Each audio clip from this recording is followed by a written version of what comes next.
Hello students, एक बार फिर आप सभी का स्वागत है आज के व्याख्यान में।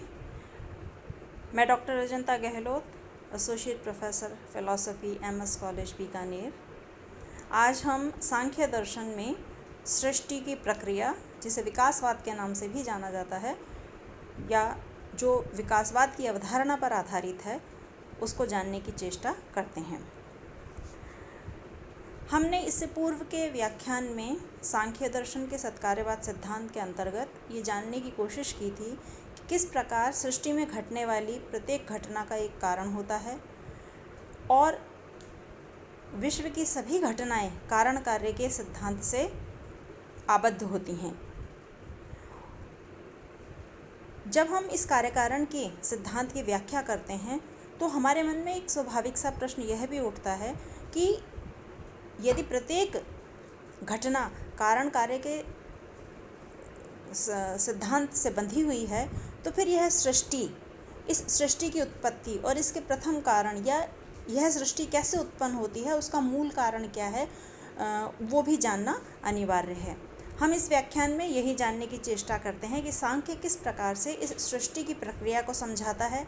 वो किस प्रकार से ये बताने की कोशिश करता है कि यह सृष्टि किस तरह से उत्पन्न हुई है और उसकी उत्पत्ति में किन किन तत्वों की व्याख्या वह करता है। जब भी हम विश्व या उसकी उत्पत्ति के संबंध में विचार करते हैं तो जैसे मैंने आपको बताया, एक स्वाभाविक सी जिज्ञासा होती है कि ये सृष्टि कैसे उत्पन्न हुई। एक और प्रश्न इसके साथ में उठता है कि क्या ये जो सृष्टि हमें दिखाई दे रही है ये सदा से ही ऐसी थी या इसके अंदर परिवर्तन हुआ है, और वो कौन सी विचारधाराएं हैं जिनके आधार पर हम इस सृष्टि को समझ सकते हैं। साधारणतः सृष्टि को या सृष्टि की व्याख्या करते समय, यानी जो सारा संसार हमारे सामने है, इसकी व्याख्या करते समय दो प्रकार की अवधारणाएं हमारे सम्मुख आती हैं। एक सृष्टिवाद की अवधारणा जो मूलतः ईश्वरवादी अवधारणा पर आधारित है, और दूसरी विकासवाद की अवधारणा जो सांख्य दर्शन की मूल अवधारणा से मेल खाती है। सृष्टिवाद जो सिद्धांत है यह, जैसा मैंने आपको बताया, कि ईश्वरवादी सिद्धांत पर आधारित है, जो यह मानता है कि इस संसार को ईश्वर ने उत्पन्न किया है। यह सृष्टि जिस रूप में हमें आज दिखाई देती है यह सदा से ही इसी रूप में थी, ज्यों की त्यों हमारे सम्मुख ईश्वर के द्वारा यह प्रदत्त की गई है। ईश्वर के द्वारा इसका निर्माण किया गया। हम कहते भी हैं कि ईश्वर वह सत्ता है जो उत्पत्ति, स्थिति और संहार का कारण होता है। यानी सृष्टि की उत्पत्ति का कारण ईश्वर है, उसको बनाए रखने का जो दम है या जो बनाए रखने की जो सामर्थ्य है वह ईश्वर में ही है, और जब सृष्टि का संहार होता है, विलय होता है, तो वह भी ईश्वर के कारण ही होता है। तो ईश्वरवादी अवधारणा में यह सृष्टि ईश्वर के द्वारा प्रदत्त है। ईश्वर ने उसको जिस रूप में हमें प्रस्तुत किया है उसमें कोई परिवर्तन नहीं हुआ है। इसके विपरीत जो दूसरी अवधारणा है विकासवाद की, या थियरी ऑफ एवोल्यूशन है, वह थियरी कहती है कि यह सृष्टि जिस रूप में आज हमें दिखाई देती है वह ईश्वर द्वारा नहीं वरन विकासवाद की अवधारणा से समझाई जा सकती है। या यूँ कह सकते हैं कि सृष्टि ईश्वर द्वारा प्रदत्त नहीं है, बल्कि एक से अनेक, सरल से जटिल रूप में विकसित होकर यह सतत रूप से परिवर्तन की प्रक्रिया में विकसित हुई है। सांख्य दर्शन अनीश्वरवादी दर्शन है, अर्थात वह ईश्वर की सत्ता को स्वीकार नहीं करता है, क्योंकि मूलतः ईश्वर की सत्ता को मानने के पीछे जो सबसे बड़ा तर्क दिया जाता है वह यही होता है कि संसार की रचयिता के रूप में हम ईश्वर को मानते हैं। यानी यह संसार किसने बनाया है? ईश्वर ने, इसलिए ईश्वर को मानने की आवश्यकता है। परंतु सांख्य दर्शन विकासवाद की अवधारणा के आधार पर जड़ और चेतन दो तत्वों की सत्ता के आधार पर सारी सृष्टि को समझा देता है, इसलिए वह ईश्वर को नहीं मानता है। वैज्ञानिक दृष्टि से सांख्य दर्शन को विश्व प्रक्रिया की सर्वश्रेष्ठ व्याख्या कहा जा सकता है। सांख्य के अनुसार विकास की प्रक्रिया में साम्य अवस्था से वैषम्य अवस्था, यानी एक समय ऐसा है जब सृष्टि नहीं है, फिर जब सृष्टि की उत्पत्ति होने लगती है उससे पूर्व जो सांख्य दर्शन में माने जाने वाले त्रिगुण हैं उनकी जो वैषम्य अवस्था या गुणक्षोभ उत्पन्न जब होता है तो उससे अविशेष भावों से विशेष भावों और अयुत्सित अवयव समूहों से युत्सित अवयव समूहों का उदय होता है। जीव विज्ञानी और दार्शनिक हर्बर्ट स्पेंसर, आपने सभी ने इनका नाम सुना होगा, बायोलॉजी के क्षेत्र में, जीव विज्ञान के क्षेत्र में इन्होंने ही मुख्य रूप से विकासवाद की व्याख्या की थी और जिस तरह से उन्होंने व्याख्या की थी वह सांख्य दर्शन की विकासवाद की अवधारणा से काफ़ी मेल खाती है। द्वैतवादी सांख्य दर्शन अनीश्वरवादी है। देखिए, दो यहाँ पे विशेषताएं हमें सांख्य दर्शन की पता चलती हैं कि एक तो सांख्य दर्शन अनीश्वरवादी है, दूसरा सांख्य दर्शन द्वैतवादी है, यानी दो तत्वों की सत्ता में विश्वास करता है। दो तत्व कौन से हैं? जड़ और चेतन। जड़ जिसे वो प्रकृति रूप देता है, नाम देता है, और चेतन जिसे वह पुरुष या आत्मा के रूप में समझाता है। तो सांख्य इस सृष्टि की उत्पत्ति के लिए ईश्वर को नहीं अपितु प्रकृति और पुरुष, इन दो तत्वों की सत्ता को स्वीकार करता है और सृष्टि की उत्पत्ति का मूल कारण वह प्रकृति को मानता है, मूल प्रकृति को मानता है। प्रकृति जड़ है परंतु सक्रिय है, जबकि पुरुष, या जिसे सांख्य दर्शन में पुरुष कहते हैं, अन्यथा इसे आत्मस्वरूप या आत्मा कहा जाता है, चेतन तत्व कहा जाता है। तो जहाँ प्रकृति जड़ और सक्रिय है वहीं पुरुष अर्थात आत्मा चेतन है और अक्रिय है। पुरुष की चेतना का प्रकाश जब प्रकृति पे पड़ता है तो जो जड़ प्रकृति साम्य अवस्था में थी, प्रकृति के अंदर तीन गुण पाए जाते हैं, सत्व गुण, रजगुण और तमोगुण। ये तीनों गुण प्रकृति बनने से पूर्व उस मूल प्रकृति के अंदर साम्य अवस्था में होते हैं, यानी वह एक प्रकार से सुषुप्त सी अवस्था में या अक्रिय अवस्था में होते हैं। परंतु जब सृष्टि बनने की प्रक्रिया आरंभ होती है तो उस समय यह प्रकृति पुरुष की चेतना के प्रकाश से सक्रिय होकर और सृष्टि का निर्माण आरंभ कर देती है। अगर हम सृष्टि किस प्रकार से सांख्य दर्शन में उत्पन्न होती है तो उसको अगर हम देखें तो आप देख सकते हैं कि किस प्रकार से जो सृष्टि का क्रम है उसमें सर्वप्रथम प्रकृति, इसके ऊपर पुरुष की चेतना का प्रकाश पड़ता है, जिससे पहला तत्व महत या बुद्धि बनता है, उससे दूसरा तत्व अहंकार बनता है। ये अहंकार फिर सात्विक अहंकार, राजसिक अहंकार और तामसिक अहंकार, इन तीन रूपों में परिवर्तित होता है। यह सात्विक अहंकार मन का निर्माण करता है।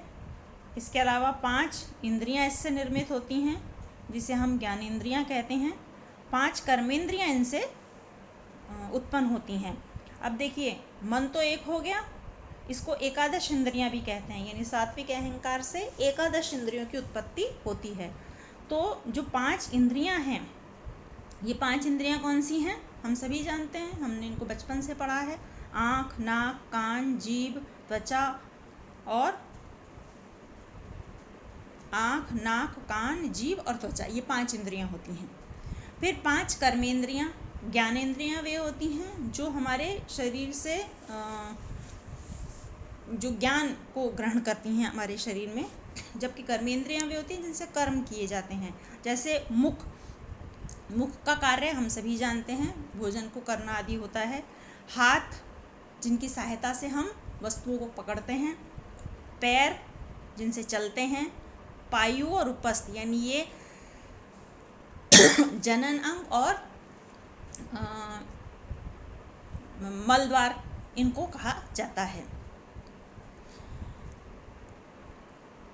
राजसिक अहंकार से किसी भी तत्व की उत्पत्ति नहीं होती। ये जो राजसिक अहंकार है, यह हम सांख्य दर्शन को जब पढ़ते हैं तो जो राजसिक अहंकार होता है यह गति का प्रवर्तक होता है। इससे किसी चीज़ की उत्पत्ति नहीं होती है, बल्कि जितनी भी विश्व में गति या अन्य वस्तुओं में गति देखने को मिलती है वह राजसिक अहंकार के फलस्वरूप ही मिलती है। इसके पश्चात तीसरा तामसिक अहंकार आता है। इस तामसिक अहंकार से 5 तन्मात्र ये उत्पन्न होते हैं। ये 5 तन्मात्र का अगर हम नाम दें तो शब्द, स्पर्श, रूप, रस और गंध, इनसे क्रमशः 5 पंच महाभूत उत्पन्न होते हैं। हम सभी जानते हैं कि जब भी शरीर की या उसके अस्तित्व की बात की जाती है तो ये कहा जाता है कि जो यह शरीर है वह 5 महाभूतों से बना है। तो 5 महाभूत कौन से हैं?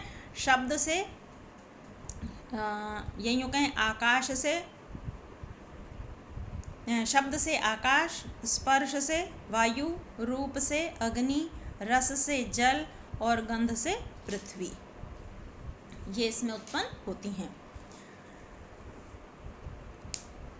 क्योंकि सांख्य दर्शन द्वैतवादी दर्शन है, तो यह सृष्टि की व्याख्या करने के लिए 2 तत्वों की सत्ता को स्वीकार करता है, जो हमने आरंभ में बताए हैं आपको, प्रकृति और पुरुष। प्रकृति के ऊपर जब पुरुष की चेतना का प्रकाश पड़ता है तो प्रकृति के अंदर पाए जाने वाले सत्व, रज और तम, ये तीनों गुणों में उथल पुथल होती है। और जब ये तीनों गुणों में उथल पुथल होती है तो प्रत्येक गुण दूसरे गुण को दबाने की और स्वयं प्रभुत्व जमाने की चेष्टा करता है। यानी कभी सत्वगुण ऊपर आना चाहता है, कभी तमोगुण, कभी रजस गुण। ये 3 प्रकार के जो गुण होते हैं, इन्हीं से ही संसार में जितनी वस्तुएं होती हैं, व्यक्ति होते हैं, इन 3 गुणों के अनुसार ही उनका स्वभाव या उनके अस्तित्व को व्याख्यात किया जा सकता है। तो जब ये 3 गुण उथल पुथल होती है तो सृष्टि, इस उथल पुथल को गुण क्षोभ कहा जाता है, जिसे वैषम्य अवस्था भी कहा जाता है। गुण क्षोभ में प्रत्येक गुण दूसरे गुण को दबाना चाहता है और स्वयं ऊपर आना चाहता है, गुण का उद्रेक होता है। और ऐसी अवस्था में प्रकृति सृष्टि प्रक्रिया को आरंभ कर देती है, जिससे कि हमने आपको बताया कि सर्वप्रथम महत या बुद्धि बनती है, उसके पश्चात अहंकार, अहंकार से सात्विक, राजसिक, तामसिक अहंकार, और क्रमशः सभी तत्व उससे निर्मित होते हैं। प्रत्येक गुण जब स्वयं को प्रभावशाली होने का प्रयास करता है, जैसा मैंने आपको बताया, जिस अवस्था को हम गुणक्षोभ कहते हैं, और इस गुणक्षोभ के फलस्वरूप जब प्रकृति की के द्वारा सृष्टि की प्रक्रिया आरंभ होती है, तो जो पहला तत्व बनता है वह बुद्धि या महतत्व होता है। सभी प्राणियों में बुद्धि पाई जाती है, और इस बुद्धि का जो लक्षण बताया गया है वह अध्यवसाय, अध्यवसाय का अर्थ होता है निश्चयात्मक चित्तभूमि, चित्तवृत्ति और अवधारण क्रिया। यानी बुद्धि 2 कार्य करती है, एक तो ज्ञान को ग्रहण करती है और दूसरा उसको धारण करती है। तो अध्यवसाय और अवधारण, ये बुद्धि के 2 लक्षण बताए गए हैं। बुद्धि के गुणों की चर्चा भी सांख्य दर्शन में की गई है, जिसमें सात्विक और तामसिक गुण बताए गए हैं। सात्विक गुण धर्म, ज्ञान, विराग, ऐश्वर्य हैं। तामसिक गुण अधर्म, अज्ञान, राग, अनैश्वर्य हैं।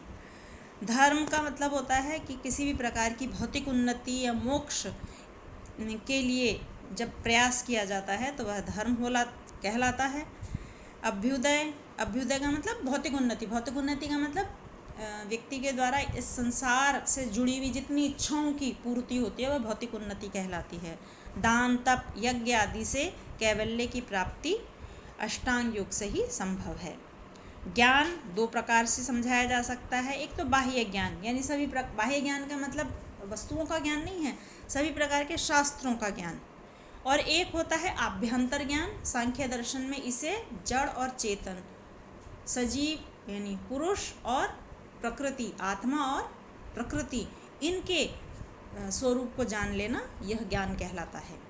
विराग, राग का मतलब होता है किसी चीज़ से जुड़ाव होना। विराग का अर्थ होता है उससे अलगाव या विलगाव होना। आसक्ति या लगाव का अभाव ही विराग है। हमारे पास कोई प्रिय वस्तु होती है, वह जब हमसे गुम जाती है तो हमें बहुत कष्ट होता है, दुख होता है। क्यों? क्योंकि हमारा उस वस्तु के साथ में, उस व्यक्ति के साथ में जुड़ाव हो जाता है, हमारा उसके साथ में एक बंधन हो जाता है, आसक्ति हो जाती है उसके प्रति। सांख्य दर्शन इसके विपरीत विराग की बात करता है, यदि बुद्धि के सात्विक गुणों की बात की जाए। इसीलिए आप देखेंगे कि बुद्धि के जो सात्विक गुण जिन लोगों में पाए जाते हैं, वो वस्तुओं के को रखते तो हैं, परंतु उनके होने या नहीं होने से उनके भावनाओं पे कोई प्रभाव नहीं पड़ता है, वो उसके प्रति आसक्ति का भाव नहीं रखते हैं। तो इसलिए जो विराग है, आसक्ति लगाव का अभाव ही विराग है। विराग के दो भाग होते हैं। एक तो जो लौकिक मतलब ये संसार की जितनी वस्तुएं हैं उनको उपार्जन यानी उनको पाना, फिर कोई चीज़ हमारे घर में आ गई तो उसको रक्षा करना है, और उस क्षय आदि में जो हिंसा दोष होते हैं इनको देखकर होने वाली वितृष्णा का भाव, कि भाई कोई चीज़ का नाश हो जाता है तो उससे हमारे मन के अंदर उसके प्रति जो भाव उत्पन्न होते हैं। और दूसरा होता है आभ्यंतर विराग, कि जब हम ये जो संसार हमारे लिए वास्तविक नज़र आता है, जब उसको हम स्वप्न समझने लगें, जब उसको अवास्तविक समझने लगें, जब उसको मायाजाल समझने लगें, तो वह आभ्यंतर विराग कहलाता है। आभ्यंतर मतलब अंदर, आंतरिक वैराग्य। फिर चौथा बुद्धि का लक्षण है ऐश्वर्य। इसमें सिद्धियों की प्राप्ति, बहुत 8 सिद्धियों की बात योग दर्शन में की गई है। अणिमा, लघिमा, गरिमा आदि वो सारी जो सिद्धियां हैं, वो जब ये सिद्धियों का प्रादुर्भाव होने लग जाता है, यानी वो जब प्राप्त होने लग जाती हैं, तो वह ऐश्वर्य कहलाता है। इन सब के विपरीत जो तामस गुण होते हैं, वो इन सब को हम अगर देखें तो धर्म का विपरीत अधर्म, ज्ञान का विपरीत अज्ञान, विराग का विपरीत राग, और ऐश्वर्य का विपरीत अनैश्वर्य। सृष्टि की प्रक्रिया की शेष चर्चा हम अगले व्याख्यान में करेंगे। धन्यवाद।